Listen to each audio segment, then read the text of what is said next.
BRS party auto కార్మికులపైన ముస్లి కన్నీరు కారుస్తుందని రవాణా BC సంక్షేమ శాఖ మంత్రి పొన్నం ప్రభాకర్ ఫైర్ అయ్యారు.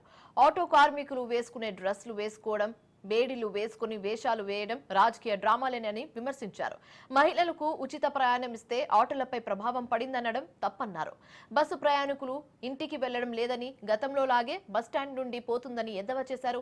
అసలు బీఆర్ఎస్ నేతలు ఏనాడైనా రవాణా శాఖ మంత్రిని కలిసి ఆటో కార్మికుల సమస్యలపై కనీసం వినతిపత్రం ఇచ్చారా అని నిలదీశారు. రాజకీయాల కోసం నిరసనలు చేయడం కాదు, ప్రజాస్వామికంగా ఆటో కార్మికులను తీసుకుని రండి, సమస్యలపై చర్చిద్దామని హితవు పలికారు.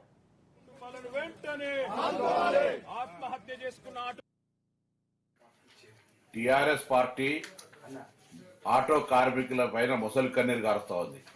నిజంగా వాళ్ళు ప్రభుత్వం 10 సంవత్సరాలు ఉన్నప్పుడు ఆర్టీసీ కార్మికులకు తీసుకున్న సంక్షేమ కార్యాలయం అని ఉంటే చెప్పాలి. ఉదాహరణకు మెట్రో వస్తే ఇతరులపై ప్రభావం పడ్డదనో, మహిళలకు ఉచిత ప్రయాణం ఇస్తే ఆటోలపై ప్రభావం పడ్డదనే చెప్పేటువంటి ఆరోపణ తప్పు. మేము ఎక్కడ కూడా బస్సు ప్రయాణికుల ఇంటికి వెళ్లడం లేదు. బస్సు గతం లాగానే బస్టాండ్ నుంచే పోతా ఉంది. ప్రజలు ఇంటి దగ్గర నుంచి బస్టాండ్కి రావడానికి ఆటోలు వాడుకుంటా ఉన్నారు.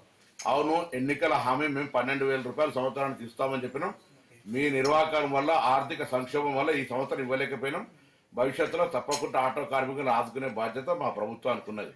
ఇటువంటి రాజకీయ క్రీడలు మీరు ఒక రోజు కొరకు ఏదో ఆటో కార్మికులు వేసుకునే డ్రెస్సులు వేసుకొని ఇతరత్ర ఏదో ఇటువంటి వేషాలు వేసేటువంటి ప్రయత్నం, నిన్న బేడీలు వేసుకునేటువంటి చేయడం అనేటువంటిది పొలిటికల్ డ్రామా.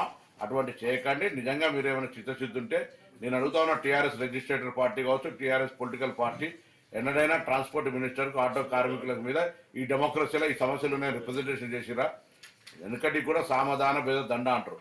అవేం లేకుండా మీరు కనీసం రిప్రజెంటేషన్ కూడా చేయకుండా మీరు అటుగా ప్రొటెస్ట్కి వెళ్ళిపోతే మేము అనేక సందర్భాలు ఆటో కార్మికులతో సమావేశాలు పెట్టినాం. రండి, ఆటో ప్రతినిధులు తీసుకొని బరాబరు డెమోక్రటిక్ గా మా ఆఫీసులో కూర్చొని మాట్లాడదాం. అంతేగాని ఇటువంటి వాళ్ళ పేరు మీద మీరు పొలిటికల్ ప్రోగ్రామ్ తీసుకునేటువంటి ప్రయత్నం చేస్తే ఇది మంచిది కాదు, సమాజానికని మనం చేస్తాం.